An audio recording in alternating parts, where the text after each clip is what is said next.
ఉత్పాదకత ప్రొడక్టివిటీ జీవద్రవ్యరాశి ఉత్పత్తి రేటును ఉత్పాదకత అంటారు. దీనిని ప్రాథమిక, ద్వితీయ ఉత్పాదకత అని రెండు రకాలుగా వర్గీకరిస్తారు. జీవద్రవ్యరాశి ఉత్పత్తి రేటును ఉత్పాదకత అంటారు. దీనిని ప్రాథమిక, ద్వితీయ ఉత్పాదకత అని రెండు రకాలుగా వర్గీకరిస్తారు. జీవద్రవ్యరాశి ఉత్పత్తి రేటును ఉత్పాదకత అంటారు. దీనిని ప్రాథమిక, ద్వితీయ ఉత్పాదకత అని రెండు రకాలుగా వర్గీకరిస్తారు. జీవద్రవ్యరాశి ఉత్పత్తి రేటునే ఉత్పాదకత అంటాం, ప్రొడక్టివిటీ అంటాం. దీనిని మళ్ళీ రెండు రకాలుగా విభజించారు. ప్రాథమిక ఉత్పాదకత, ద్వితీయ ఉత్పాదకత. ప్రాథమిక ఉత్పాదకత ప్రైమరీ ప్రొడక్టివిటీ. మొక్కలు కిరణజన్య సంయోగ క్రియ ద్వారా నిర్ణీత కాలంలో నిర్దిష్టమైన వైశాల్యంలో ఉత్పత్తి చేసిన కర్బన పదార్థాన్ని లేదా జీవద్రవ్యరాశి మొత్తాన్ని ప్రాథమిక ఉత్పాదకత అని నిర్వచిస్తారు. దీన్ని స్థూల ప్రాథమిక ఉత్పాదకత, గ్రాస్ ప్రైమరీ ప్రొడక్టివిటీ, నికర ప్రాథమిక ఉత్పాదకత, నెట్ ప్రైమరీ ప్రొడక్టివిటీ ఎన్పిపిగా విభజించవచ్చు. మొక్కలు కిరణజన్య సంయోగ క్రియ ద్వారా నిర్ణీత కాలంలో నిర్దిష్టమైన వైశాల్యంలో ఉత్పత్తి చేసిన కర్బన పదార్థాన్ని లేదా జీవద్రవ్యరాశి మొత్తాన్ని ప్రాథమిక ఉత్పాదకత అంటారు. ప్రాథమిక ఉత్పాదకతని వ్యవహరిస్తారు. దీన్ని స్థూల ప్రాథమిక ఉత్పాదకతను ఏమంటాము? స్థూల ప్రాథమిక ఉత్పాదకత, గ్రాస్ ప్రైమరీ ప్రొడక్టివిటీ, నికర ప్రాథమిక ఉత్పాదకత, నెట్ ప్రైమరీ ప్రొడక్టివిటీగా విభజించవచ్చు. అంటే ఇక్కడ మళ్ళీ ప్రాథమిక ఉత్పాదకతని స్థూల ప్రాథమిక ఉత్పాదకత, అదేవిధంగా నికర ప్రాథమిక ఉత్పాదకతగా విభజించవచ్చు. ఫస్ట్ ఏంటంటే స్థూల ప్రాథమిక ఉత్పాదకత. జీవావరణ వ్యవస్థలో కిరణజన్య సంయోగ క్రియలో కర్బన పదార్థ ఉత్పత్తి రేటును స్థూల ప్రాథమిక ఉత్పాదకత అంటారు. జీవావరణ వ్యవస్థలో కిరణజన్య సంయోగ క్రియలో కర్బన పదార్థ ఉత్పత్తి రేటును స్థూల ప్రాథమిక ఉత్పాదకత అంటారు. జీపీపీలో కొంత మొత్తాన్ని మొక్కలు శ్వాసక్రియలో వినియోగించుకుంటాయి. జీవావరణ వ్యవస్థలో కిరణజన్య సంయోగ క్రియలో కర్బన పదార్థ ఉత్పత్తి రేటును స్థూల ప్రాథమిక ఉత్పాదకత అంటారు. జీవావరణ వ్యవస్థలో కిరణజన్య సంయోగ క్రియలో కర్బన పదార్థ ఉత్పత్తి రేటును స్థూల ప్రాథమిక ఉత్పాదకత అంటారు. జీవావరణ వ్యవస్థలో కిరణజన్య సంయోగ క్రియలో కర్బన పదార్థ ఉత్పత్తి రేటునే స్థూల ప్రాథమిక ఉత్పాదకత అంటారు. జీపీపీలో కొంత మొత్తాన్ని మొక్కలు శ్వాసక్రియలో వినియోగించుకుంటాయి. ఈ స్థూల ప్రాథమిక ఉత్పత్తిలో మొక్కలు కొంత భాగాన్ని శ్వాసక్రియలో వినియోగించుకుంటాయి. నికర ప్రాథమిక ఉత్పాదకత. స్థూల ప్రాథమిక ఉత్పాదకత నుంచి శ్వాసక్రియలో కోల్పోయినది తీసివేయగా మిగిలిన దాన్ని నికర ప్రాథమిక ఉత్పాదకత అంటారు. ఈ స్థూల ప్రాథమిక ఉత్పత్తిలో కొంత కార్బన్ని మొక్కలు శ్వాసక్రియలో వినియోగించుకున్నాయి కదా, ఆ స్థూల ప్రాథమిక ఉత్పాదకత నుంచి శ్వాసక్రియలో కోల్పోయిన దాన్ని తీసివేయగా మిగిలిన దాన్ని నికర ప్రాథమిక ఉత్పాదకత ఎన్పిపి అంటారు. స్థూల ప్రాథమిక ఉత్పాదకతలో సగటున 20 నుంచి 25% విచ్ఛిన్న క్రియలో ఉపయోగపడుతుంది. ఈ స్థూల ప్రాథమిక ఉత్పాదకతలో సగటున 20 నుంచి 25% విచ్ఛిన్న క్రియ శ్వాసక్రియలో ఉపయోగపడుతుంది. సగటున 20 నుంచి 25% విచ్ఛిన్న క్రియలో ఉపయోగపడుతుంది. GPP -R = NPP. నికర ప్రాథమిక ఉత్పాదకత అంటే పరపోషకాలు ఉపయోగించుకోవడానికి అందుబాటులో ఉన్న జీవద్రవ్యరాశి. నికర ప్రాథమిక ఉత్పాదకత అంటే పరపోషకాలు, శాకాహారులు, విచ్ఛిన్నకారులు ఉపయోగించుకోవడానికి అందుబాటులో ఉన్న జీవద్రవ్యరాశి. ఈ నికర ప్రాథమిక ఉత్పాదకత అంటే పరపోషకాలు అంటే ఏంటి? శాకాహారులు, విచ్ఛిన్నకారులని పరపోషకాలు అంటాం. ఉపయోగించుకోవడానికి అందుబాటులో ఉన్న జీవద్రవ్యరాశినే నికర ప్రాథమిక ఉత్పాదకత అంటాం. నెక్స్ట్ ద్వితీయ ఉత్పాదకత. వినియోగదారులు కొత్తగా కర్బన పదార్థాన్ని ఏర్పరిచే రేటును ద్వితీయ ఉత్పాదకత అంటారు. వినియోగదారులు కొత్తగా కర్బన పదార్థాన్ని ఏర్పరిచే రేటును ద్వితీయ ఉత్పాదకత అంటారు. వినియోగదారులు కొత్తగా కర్బన పదార్థాన్ని ఏర్పరిచే రేటును ద్వితీయ ఉత్పాదకత అంటారు. నెక్స్ట్ జీవావరణ పిరమిడ్లు, ఎకలాజికల్ పిరమిడ్స్ లేదా ఎల్టోనియన్ పిరమిడ్లు. పిరమిడ్ ఆకృతి మనకు తెలిసే ఉంటుంది. పిరమిడ్ అడుగు భాగం వెడల్పుగా క్రమేణా అగ్రభాగం వైపు సన్నబడుతూ ఉంటుంది.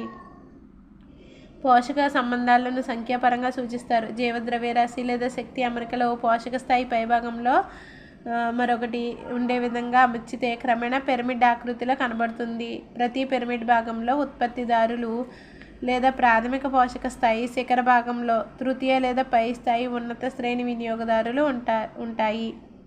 3 రకాల జీవావరణ పిరమిడ్లను అధ్యయనం చేస్తారు. సంఖ్యా పిరమిడ్లు, ద్రవ్యరాశి పిరమిడ్లు, శక్తి పిరమిడ్లు. పిరమిడ్ ఆకృతిని మనకు తెలిసే ఉంటుంది. పిరమిడ్ అడుగు భాగం వెడల్పుగా క్రమేణా అగ్రభాగం పైకి సన్నబడుతూ ఉంటుంది. పోషక సంబంధాలను సంఖ్యాపరంగా సూచిస్తారు. జీవద్రవ్యరాశి లేదా శక్తి అమరికలో పోషక స్థాయి పైభాగంలో మరొకటి ఉండే విధంగా అమర్చితే క్రమేణా పిరమిడ్ ఆకృతిలో కనిపిస్తుంది. ప్రతి పిరమిడ్ పీఠ భాగంలో ఉత్పత్తిదారులు లేదా ప్రాథమిక పోషక స్థాయి, శిఖర భాగంలో తృతీయ లేదా పై స్థాయి ఉన్నత శ్రేణి వినియోగదారులు ఉంటారు. 3 రకాల జీవావరణ పిరమిడ్లను అధ్యయనం చేయొచ్చు మనం. సంఖ్యా పిరమిడ్, ద్రవ్యరాశి పిరమిడ్, శక్తి పిరమిడ్. ఈ పిరమిడ్లను మొదటిసారిగా తెలియజేసిన వారు ఎల్టన్. అందువల్ల వీటిని ఎల్టోనియన్ పిరమిడ్లు లేదా జీవావరణ పిరమిడ్లు అంటారు. ఈ పిరమిడ్లను గురించి తెలియజేసిన వారు ఎవరంటే ఎల్టన్. కాబట్టి వీటిని ఎల్టోనియన్ పిరమిడ్లు లేదా జీవావరణ పిరమిడ్లు అంటారు. నెక్స్ట్ ఎల్టోనియన్ పిరమిడ్లు లేదా జీవావరణ పిరమిడ్లు అంటారు. ఒక పోషక స్థాయిలో శక్తి మోతాదు, జీవద్రవ్యరాశి, జీవుల సంఖ్య మొదలైనవి లెక్కించవలసి వచ్చినప్పుడు ఆ పోషక స్థాయిలోని జీవులను అన్నింటినీ పరిగణలోకి తీసుకోవాల్సి ఉంటుంది. ఒక పోషక స్థాయిలోని శక్తి నమోదు, జీవద్రవ్యరాశి, జీవుల సంఖ్య మొదలైనవి లెక్కించవలసి వచ్చినప్పుడు పోషక స్థాయిలోని జీవులను అన్నింటినీ పరిగణలోకి తీసుకోవాల్సి ఉంటుంది. కొన్ని జీవులను మాత్రమే లెక్కలోనికి తీసుకుని సాధారణీకరణాలు చేస్తే అది సవ్యం కాదు. అనేక జీవావరణ వ్యవస్థలలో సంఖ్య, శక్తి, జీవద్రవ్యరాశులు పిరమిడ్లన్నీ నిటారుగా ఉంటాయి.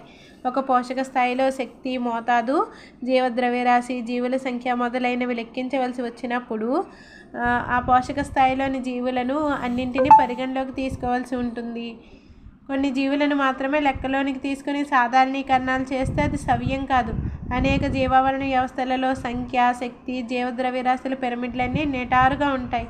అంటే ఇక్కడ ఉత్పత్తిదారులు ఈ ఏబిసి చిత్రాలు చూస్తున్నట్లయితే ఇలాగా నిటారుగా ఉంటాయి పిరమిడ్లాగా. అంటే ఉత్పత్తిదారులు శాకాహారుల కంటే సంఖ్యలోను, జీవద్రవ్యరాశిలోనూ అధికంగా ఉంటాయి. అంటే ఉత్పత్తిదారులు శాకాహారుల కంటే సంఖ్యలోను, జీవద్రవ్యరాశిలోనూ అధికంగా ఉంటాయి. శాకాహారులు మాంసాహారం కంటే జీవద్రవ్యరాశి సంఖ్యలోనూ ఎక్కువగా ఉంటాయి. శక్తి అందుబాటులో ఉన్నది కింది పోషక స్థాయిలో కంటే పై పోషక స్థాయిలో ఎప్పుడూ అధికంగానే ఉంటుంది. శక్తి కింది పోషక స్థాయిలో కంటే పై పోషక స్థాయిలో ఎప్పుడూ అధికంగానే ఉంటుంది. ఈ సాధారణీకరణానికి కొన్ని మినహాయింపులు ఉన్నాయి. పరాన్నజీవుల ఆహారపు గొలుసులో సంఖ్యా పిరమిడ్ తలకిందులుగా ఉంటుంది. పరాన్నజీవుల ఆహారపు గొలుసులో సంఖ్యా పిరమిడ్ ఎప్పుడూ తలకిందులుగా ఉంటుంది. ఎందుకంటే ఒక పెద్ద వృక్షం ఏకైక ఉత్పత్తిదారి. పరాన్నజీవుల ఆహారపు గొలుసులో సంఖ్యా పిరమిడ్ తలకిందులుగా ఉంటుంది. పరాన్నజీవులకు ఆహారపు గొలుసు విషయానికి వస్తే ఒక పెద్ద వృక్షం కనుక చూసుకున్నట్లయితే ఏకైక ఉత్పత్తిదారి. ఫలాలను తినే ఉడతలు, పక్షులు లాంటి అనేక శాకాహారులకు ఆహారాన్ని ఇస్తుంది. వీటిపై పలు బాహ్య పరాన్నజీవులు అంటే గోమర్లు, టిక్స్, పిడుదులు, మైట్స్, తలలో పేను, లైస్ లాంటివి ద్వితీయ వినియోగదారులుగా నివసిస్తాయి. వీటిపై పలు బాహ్య పరాన్నజీవులు ఉంటాయి. గోమార్లు, టిక్స్, పిడుదులు, మైట్స్, తలలో పేను, లైస్ లాంటివి ద్వితీయ వినియోగదారులుగా నివసిస్తాయి. ఈ ద్వితీయ వినియోగదారులు అనేక పై స్థాయి వినియోగదారులకు ఇంకా అది పరాన్నజీవులకు ఊతమిస్తాయి. ఈ ద్వితీయ వినియోగదారులు అనేక పై స్థాయి వినియోగదారులకు ఇంకా అది పరాన్నజీవులకు ఊతమిస్తాయి. ఈ విధంగా ప్రతి పోషక స్థాయిలో క్రింది నుంచి పై వరకు జీవుల సంఖ్య పెరుగుతుంది. ఫలితంగా సంఖ్యా పిరమిడ్ తలక్రిందులుగా ఉంటుంది. పరాన్నజీవ గొలుసులో కనుక చూసినట్లయితే పరాన్నజీవ ఆహారపు గొలుసులో కనుక చూసినట్లయితే ఇలా ఉంటుంది. తలక్రిందులుగా ఉన్న జీవద్రవ్యరాశి పిరమిడ్ వృక్ష ప్లవకాల చిన్న స్టాండింగ్ క్రాప్ పెద్ద జంతు ప్లవకాల స్టాండింగ్ క్రాప్కు ఊతమిస్తుంది. కొన్ని నిర్ణీత సమయాలలో తక్కువ జీవితకాలం వల్ల చనిపోయి వాటి సంఖ్య తక్కువగా వాటిని శైవర్ల మంజర్లు అనుసరిస్తాయి. ఈ విధంగా ఈ సంఖ్య పిరమిడ్ పరాన్నజీవ గొలుసులో కనుక చూసినట్లయితే సంఖ్య పిరమిడ్ అనేది తలకిందులుగా ఉంటుంది. సాగరంలోని ద్రవ్యరాశి పిరమిడ్ కూడా సాధారణంగా తలకిందులుగానే ఉంటుంది. సాగరంలోని ద్రవ్యరాశి పిరమిడ్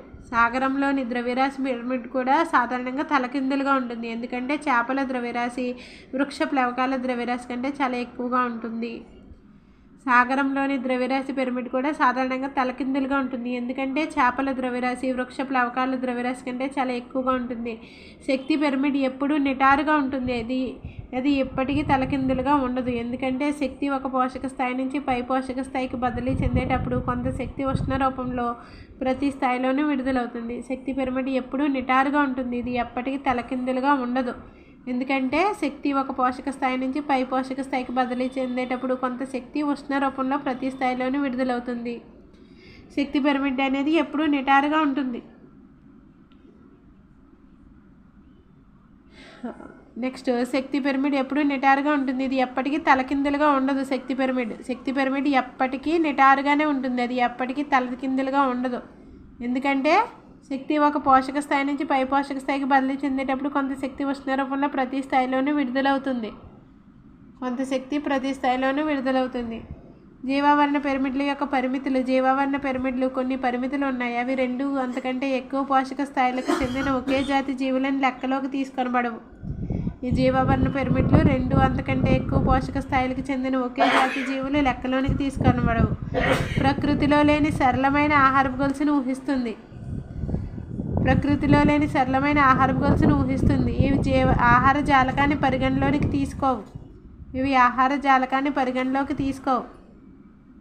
జీవావరణ వ్యవస్థలో పూతికాహారులు ముఖ్య పాత్ర పోషిస్తున్నప్పటికీ జీవావరణ పిరమిడ్లలో వాటికి ఎలాంటి స్థానం కల్పించవు. జీవావరణ వ్యవస్థలో పూతికాహారులు ముఖ్య పాత్ర పోషిస్తున్నప్పటికీ జీవావరణ పిరమిడ్లలో వాటికి ఎలాంటి స్థానం లభించదన్నమాట. ఈ జీవావరణ పిరమిడ్లలో వీటికి పూతికాహారులకి ఎలాంటి స్థానం కల్పించదు. ఇవి ఆహార జాలకాన్ని పరిగణలోకి తీసుకోవు. జీవావరణ పిరమిడ్లు ఆహార జాలకాన్ని పరిగణలోకి తీసుకోవు. ప్రకృతిలో లేని సరళమైన ఆహారపు గొలుసును ఊహిస్తుంది జీవావరణ పిరమిడ్. 2 అంతకంటే ఎక్కువ పోషక స్థాయిలకు చెందిన ఒకే జాతి జీవులను లెక్కలోకి తీసుకొనబడవు దీనిలో జీవావరణ పిరమిడ్లలో. ఇక్కడ చూడొచ్చు మనం పచ్చిక బయలు జీవావరణ వ్యవస్థలోని సంఖ్యా పిరమిడ్. సుమారు 6 మిలియన్ మొక్కల ఉత్పత్తి ఆధారంగా ఉన్న ఆవరణ వ్యవస్థలో కేవలం పై 3 మాంసాహారులకు ఊతమిస్తున్నాయి. ఇలా ఉంటుంది అనమాట. మనకి పచ్చిక బయలు జీవావరణ వ్యవస్థలో సంఖ్యా పిరమిడ్ కనుక చూసుకున్నట్లయితే 6 మిలియన్ మొక్కల ఉత్పత్తి ఉన్నా సరే ఇంత సరళంగా ఉంటుంది అనమాట. పై 3 మాంసాహారులకి ఊతమిస్తాయి. నెక్స్ట్ ఉన్నత పోషక స్థాయిలో జీవద్రవ్యరాశి తగ్గుదల చూపుతున్న జీవద్రవ్యరాశి పిరమిడ్. సాధారణంగా జీవద్రవ్యరాశి పిరమిడ్ నిటారుగా ఉంటుంది. నెక్స్ట్ ఆదర్శ శక్తి పిరమిడ్ ఎల్లప్పుడూ నిటారుగా ఉంటుంది. ప్రాథమిక ఉత్పత్తిదారులు తమకు లభించే సూర్యకాంతిలో 0.5% మాత్రమే జీపీపీలోనికి శోషించబడతాయి. అంటే మొక్కలు తమకు లభించే సూర్యకాంతిలో 0.5% మాత్రమే జీపీపీలోనికి శోషించబడతాయి. ఇది చూసినట్లయితే తలకిందులుగా ఉన్న జీవద్రవ్యరాశి పిరమిడ్. వృక్ష ప్లవకాలు చిన్న స్టాండింగ్ క్రాప్ వద్ద జంతు ప్లవకాలు స్టాండింగ్ క్రాప్కు ఊతమిస్తుంది. కొన్ని నిర్ణీత సమయాలలో తక్కువ జీవితకాలం వలన చనిపోయి వాటి సంఖ్య తక్కువ కాగా వాటిని శైవల మంజర్లు అనుసరిస్తాయి.